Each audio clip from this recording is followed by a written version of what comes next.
So I'm like a governor for a school, for a primary school, and I was invited to go to like a Christmas event at the school this week, which was really sweet. And it's for younger children, so they get very excited about Christmas. And last year there weren't these Christmas events because of lockdowns generally, and because the rules weren't conducive to having Christmas get-togethers.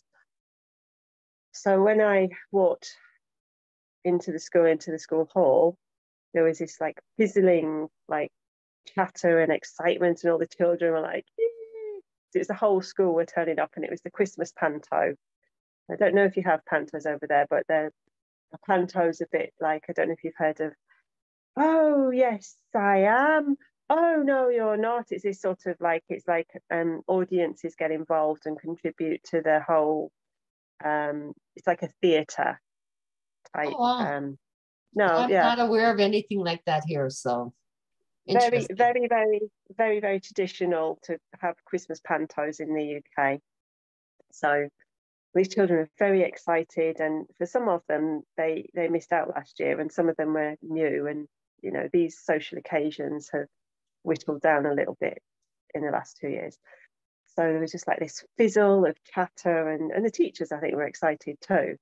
And so I just sat on one of those little, like little child chairs, so you're sort of very close to the ground, and sat at the back and listened and watched. And it was about Ebenezer Scrooge, A Christmas Carol. So it was like a child's adaptation of that in a panto, very sort of unusual combination. And it was lovely. And the children, they had to sort of learn. So when they went like that, to sort of put their hands like that, then the children had to be quiet, and then they had different signs for when they could talk, when they can contribute. Now, it was about a third of the way in, and it's about Scrooge, who is not, he's not a cheery character. He's very miserable, and he says "Bah humbug." I don't know if you've heard of him. Yes. Okay. We know about Scrooge over here. Okay, so he's really anti-Christmas, and the story's about converting him to see the Christmas light, and the joy of giving and presents and being generous and kind, and all beautiful themes, getting together as a community and celebrating. And at one point, the children weren't supposed to be contributing to the panto, but Ebenezer Scrooge said he was complaining he didn't give anybody presents, he didn't like being kind to people, and he said, being kind and giving presents can't make you rich. And the children said, oh yes it can. And all the teachers said shh, because they weren't actually supposed to say anything. And I sat there and I thought, yes it can, children know this, and by the time you become an adult, you forget how rich generosity and kindness and being nice to people and giving actually feels. And I was like, yeah, the children know. Yeah. And it was great. It was a fantastic moment of children actually know more than adults. Right. They haven't been contaminated yet. Yeah. By society and everything, telling them, no, it's not so. Yeah, I love it. That's beautiful. Really beautiful. Yeah. Yeah. Nice to see too. Well, yeah, I mean, we are coming up to the season of giving, so yeah. Well, we should be giving all the time, though. That's the problem. It shouldn't just be a season of giving. It should be giving when you can, where you can, all throughout the year. True. That's how I view it anyway. I try to be like that. Help as many people as you can in any way you can. Yeah. Whether it's as simple as opening a door.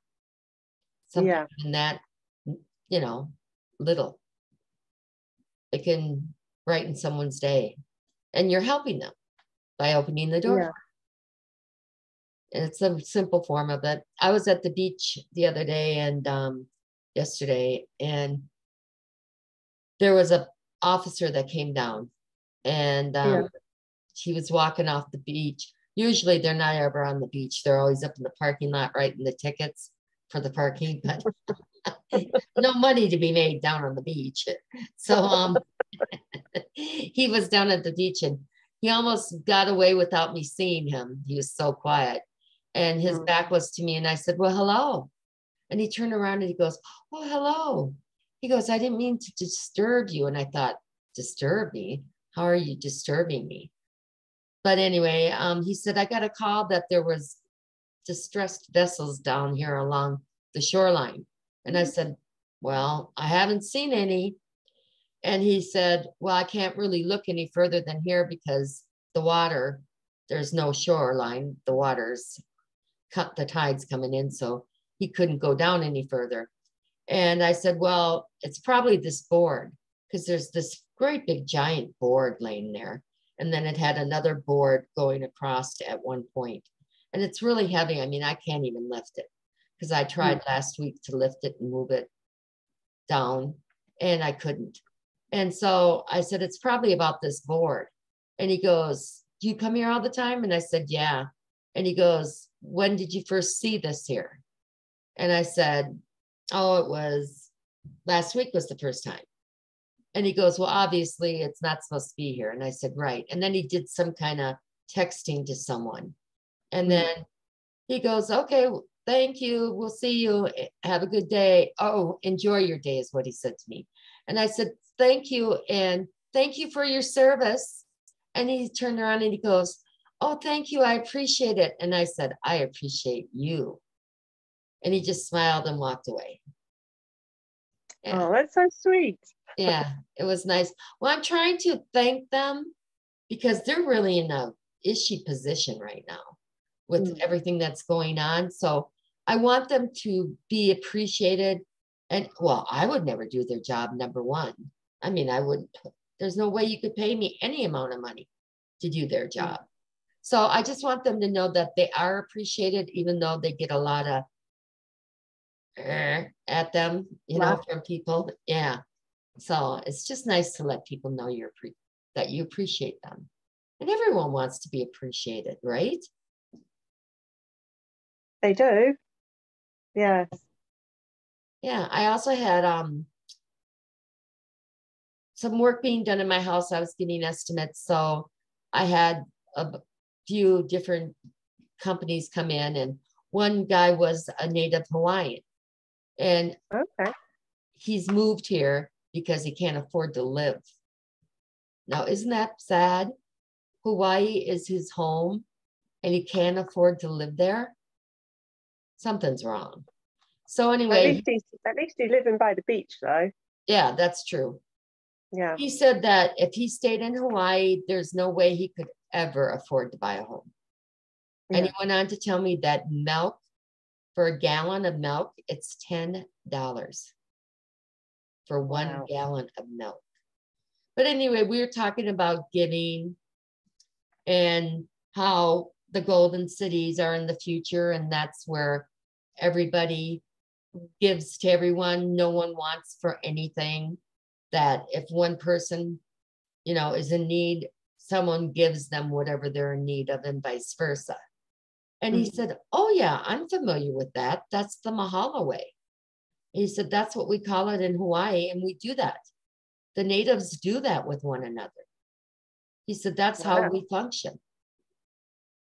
So I thought that was pretty cool. Wow. Yeah, so Mahalo Way. Maybe we should all have a Mahalo Way. Yes, of living. I think that would be great to be incorporated. The Mahalo Way. Yeah. Be nice, giving, patient, and kind to each other. And help or give when you know you can. I mean, if you don't have it to give, of course you can't give. But we all have love. And that doesn't cost a thing to give. Love and generosity, as in generous of spirit. Yeah, well, love, respect, compassion, all that goes with love. You Yeah. know, love is many things. You know, when you say love, people always think of couples or married or whatever, romantic love. And I'm saying, not excluding that, don't get me wrong, but I'm just saying love for one another, for another human being, and seeing them as another human being and not like someone that's in your way, or, you know, because that's how people act, like the road rage, etc. It's like, we're all just trying to do what we need to do.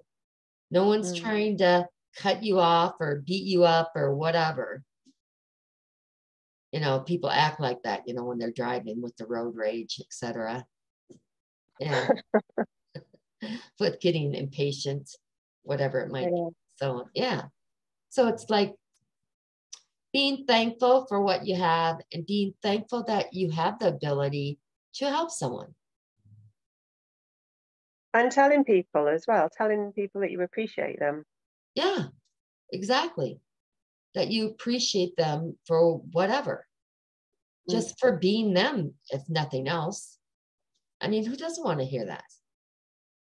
I appreciate you, Renee. I appreciate you, Ruby.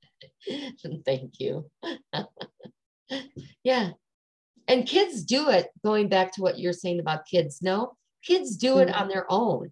So I guess a good way to put it would be to say parents should model their children instead of their children modeling them. Yeah. Maybe.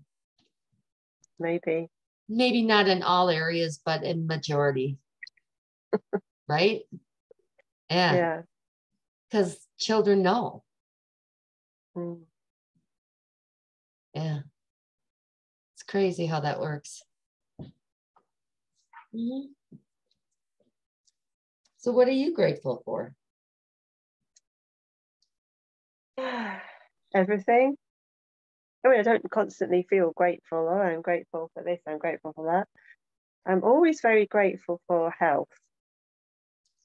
Yeah, that's a big one. Yeah. Health. Yeah. And physical abilities, because you don't realize how hard it is if you have a physical encumbrance or disability, how hard your life would become. True. I'm most grateful for that. Yeah. Having good physical health is very important. Yeah. And I feel blessed for the same reason. Yeah, I can't imagine what it would be like to be limited by your physicality. That's got to be hard for anyone. I don't care what age, where you are, it's got to be hard. Yeah. Yeah. So that's number one, grateful. Yeah. I'm really grateful to be alive, to be honest.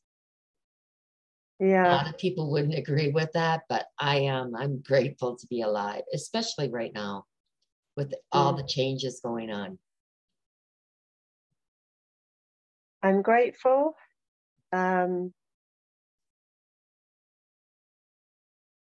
It's a case of seeing. So this was on a video that was on YouTube.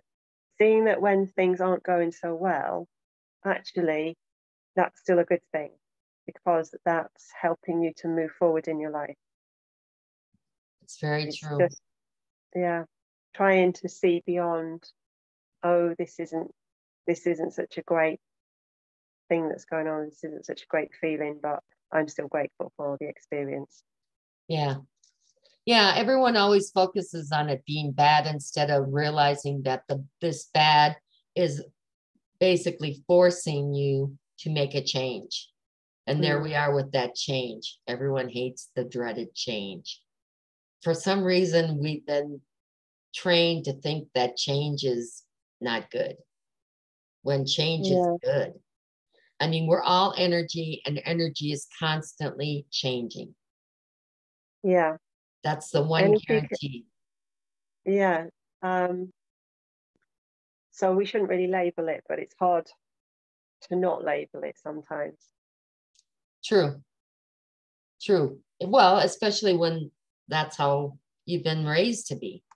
or it's been around you like that for centuries, bottom line. It's not so much you giving it the label as you just carrying on the label, I guess is a good way to put it. We carry on that label. So we need to change and quit carrying on that label and realize that any kind of change, regardless of what it is, can be good. It's what you do with it. Well, it's raising awareness. It's making you uncomfortable. It's broadening your horizon. It's all different things, isn't it? Yeah, well, it's kind of like when they say, and I've seen this happen numerous times, somebody loses their job and they're devastated and they're like worried and what am I going to do and blah, blah, blah, blah, blah. And when in reality, they end up with a better job.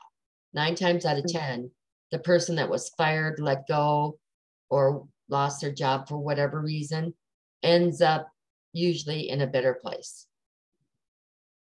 Or maybe a better quality of life. Yeah, exactly. Totally. It's just ironic how that works. It's something that they feel so horrible, and then it ends up bringing them to something that's so wonderful. I appreciate that. Big time. Right? Yeah, that opportunity. Right? Yeah. It's crazy how that works. It's hard to see sometimes when you're in the middle of it, though. Yes. Maybe retrospectively.